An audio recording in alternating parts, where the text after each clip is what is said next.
Assalamualaikum warahmatullahi wabarakatuh.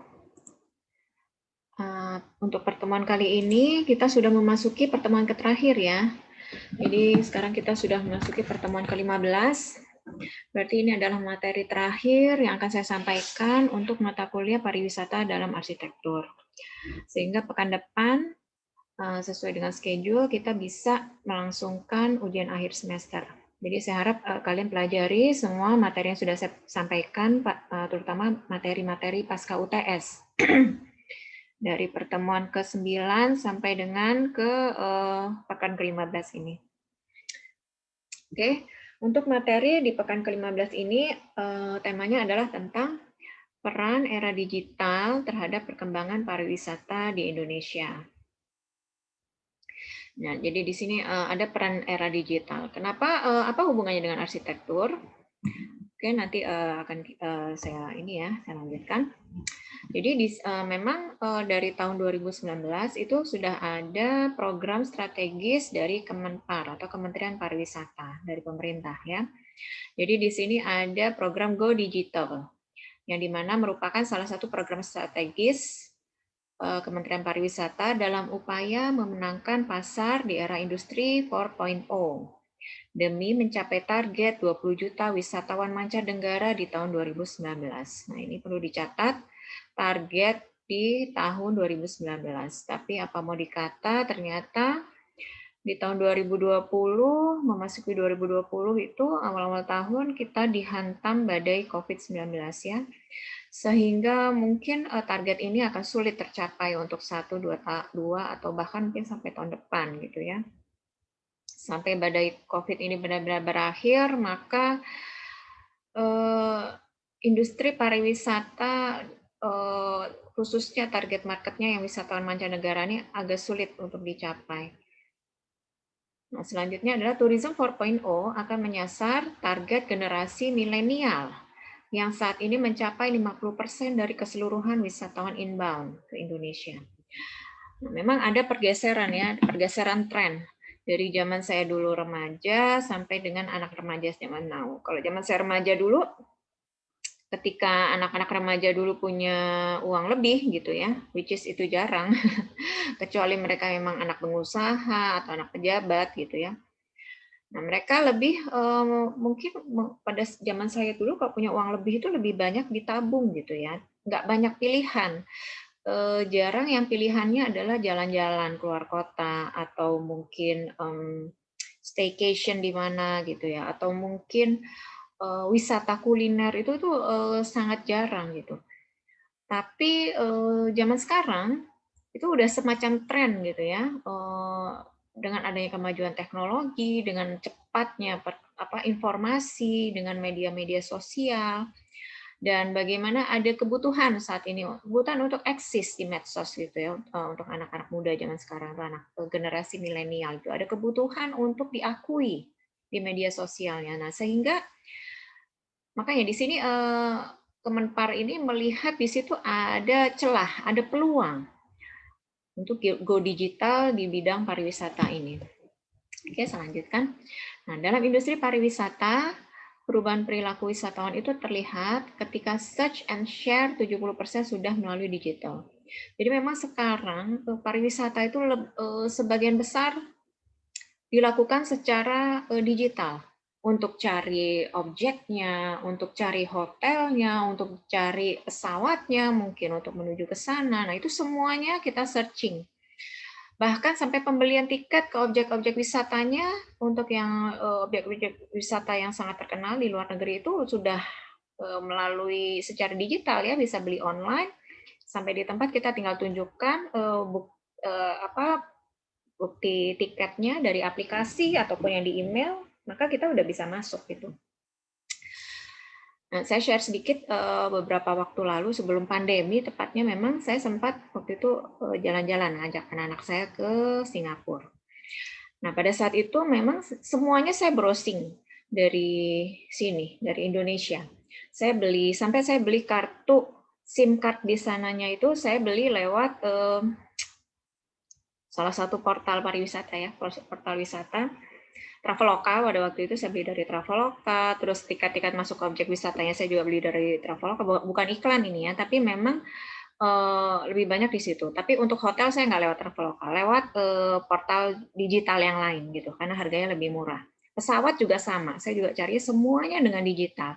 Objek-objek wisata mana saja yang belum pernah kami datangi itu saya search saya googling sampai kepada ininya, aksesnya menuju ke sana. Misalnya saya harus, karena saya memanfaatkan transportasi lokal ya, kalau misalnya di public transport, kalau di Singapura itu sangat nyaman public transportnya, sehingga saya bisa search itu. Saya harus naik MRT yang dari stasiun mana, nanti turun di stasiun mana, dari situ saya bisa nyambung dengan bisnya nomor berapa, nanti turunnya di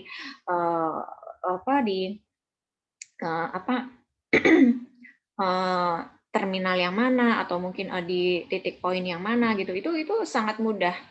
Dan apalagi sistem transportasi di Singapura itu sudah terintegrasi dengan Google Map.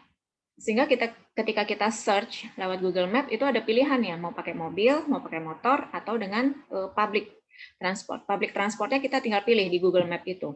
Mau MRT, mau bis, atau kombinasi antara MRT dan bis. Jadi sampai segitunya, semuanya kita bisa search gitu ya melalui digital. Sehingga sekarang tuh nggak usah, kalau kita pergi terutama ke daerah-daerah yang itu tadi ya, yang public transportnya baik, yang sistem pariwisatanya sudah terintegrasi, itu akan sangat memudahkan kita arrange sendiri. Nggak perlu lagi kita lewat travel agent gitu ya. Oke, selanjutnya. Nah, industri travel agent itu sudah tidak lagi bisa mengandalkan walk-in service untuk saat ini.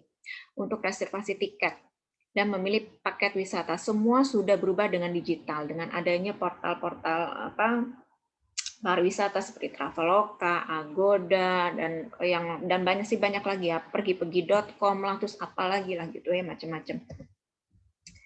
Nah, jadi the more digital, the more personal. Nah, ini ininya motonya, the more digital, the more professional. Nah, semakin kita melibatkan digitalisasi ini, maka semakin terlihat profesional.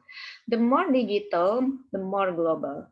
Maka siapapun yang menguasai komunitas anak muda, dialah yang berpotensi memenangkan pasar masa depan atau winning the future market. Jadi anak muda sekarang itu punya duit sedikit, ya mereka tabung gitu. Untuk jalan-jalan, untuk wisata kuliner. Terus tujuannya apalagi kalau bukan foto-foto upload di medsos gitu, atau untuk lebih kepada kepuasan pribadi gitu ya. Nah, tahapan penggunaan teknologi dalam melakukan perjalanan wisata itu mulai dari planning, online reservation.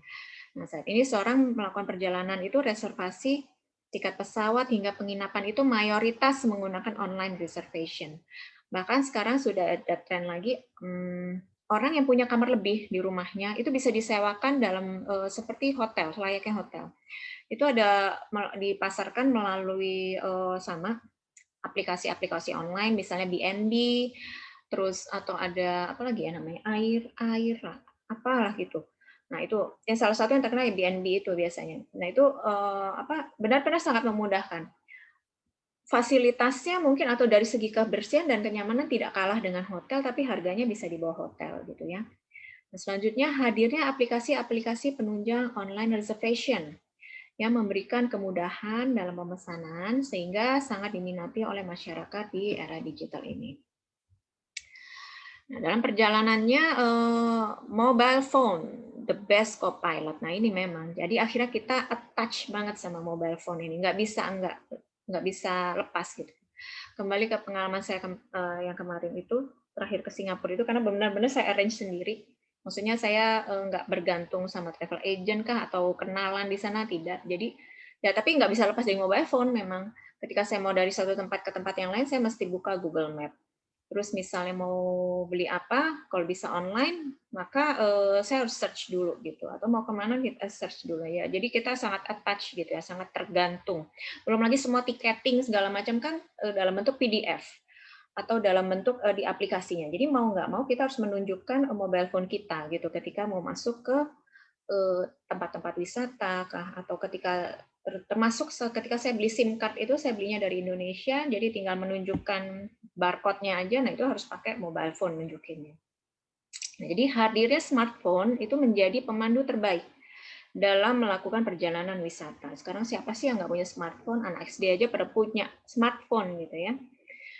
Nah, saat seorang berwisata, ia bisa mendapatkan berbagai informasi hanya dengan smartphone yang dimilikinya.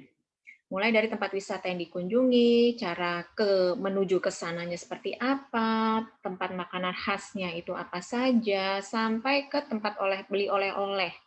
Nah, itu kita bisa ketahui dengan smartphone yang kita miliki.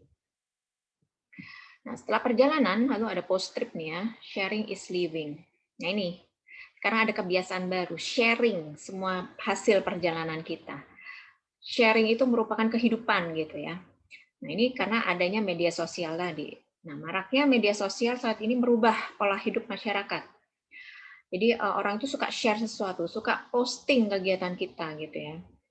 Nah, ini sudah menjadi kebiasaan sehari-hari masyarakat Indonesia saat ini ya, sebagian besar ya, nggak semua sih. Saya masih ada satu teman yang hobinya traveling, benar-benar dia dulu sebelum pandemi itu setiap berapa bulan sekali dia pasti traveling ke luar negeri kerjaannya. Dan dia nggak punya medsos, dia nggak punya Facebook, dia nggak punya IG. Jadi benar-benar dia traveling itu untuk kepuasannya sendiri, tidak buat itu masih ada orang yang kayak gitu maksudnya. Tapi itu teman saya seangkatan saya, nggak tahu kalau yang anak-anak milenial zaman sekarang ya. Nah, jadi tidak terkecuali saat kita sedang melakukan perjalanan wisata. Nah, ini. Perilaku wisatawan ketika berkunjung ke suatu lokasi wisata, jadi tidak hanya memikirkan bagaimana menikmati objek wisata tersebut, tapi akhirnya mereka juga memikirkan bagaimana penampilannya di laman media sosial itu setelah pulang dari liburan. Bagaimana penampilannya atau sudut-sudut mana yang akan diambil fotonya gitu ya. Nah, sehingga ada juga destinasi digital. Nah, kenapa dikatakan destinasi digital? Nah, karena destinasi ini terbentuk dan menjadi benar-benar destinasi wisata setelah dipromosikan melalui medsos gitu ya. Semuanya sekarang udah serba medsos. Format kontennya itu sangat digital, menggunakan gambar atau foto, video, dan teks, dan diposting dengan medsos tadi. Media yang sangat digital, media tempat anak-anak milenial melakukan search and share saat ini.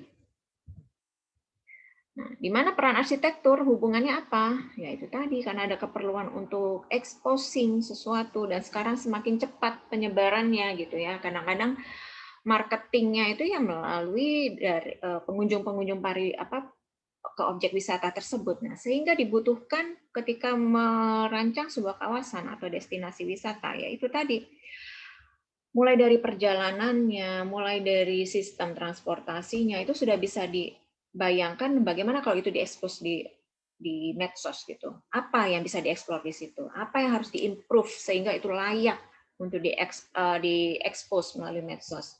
Atau ketika sudah sampai di main attraction-nya, titik-titik mana ya oke, sehingga akhirnya ujung-ujungnya ya ke desain. Desainnya harus atraktif. Atraktif tidak hanya bagi pengunjung saja, tapi bagi mereka yang menikmati medsos dari si pengunjung itu gitu.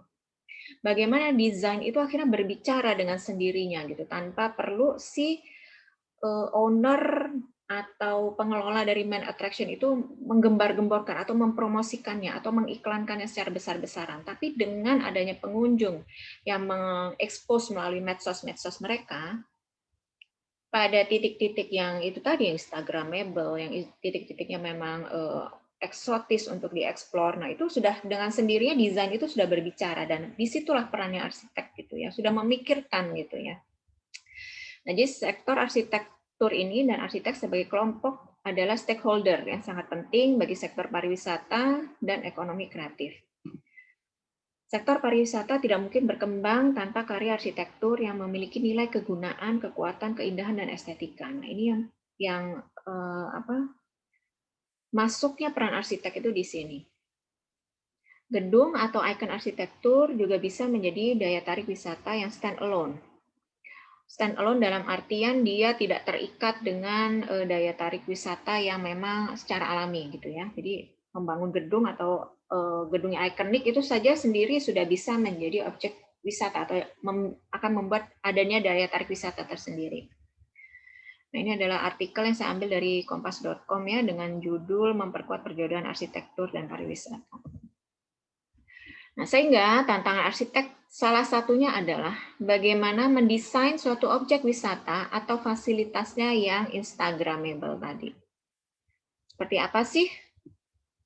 Mulai dari objeknya atau mungkin interiornya, terus atau nanti di kawasannya. Nah, itu benar-benar harus dipikirkan. Bahkan mungkin dari apa perjalanannya. Nah, itu sudah bisa dipikirkan apa yang akan ditampilkan, apa yang akan didesain di situ ya.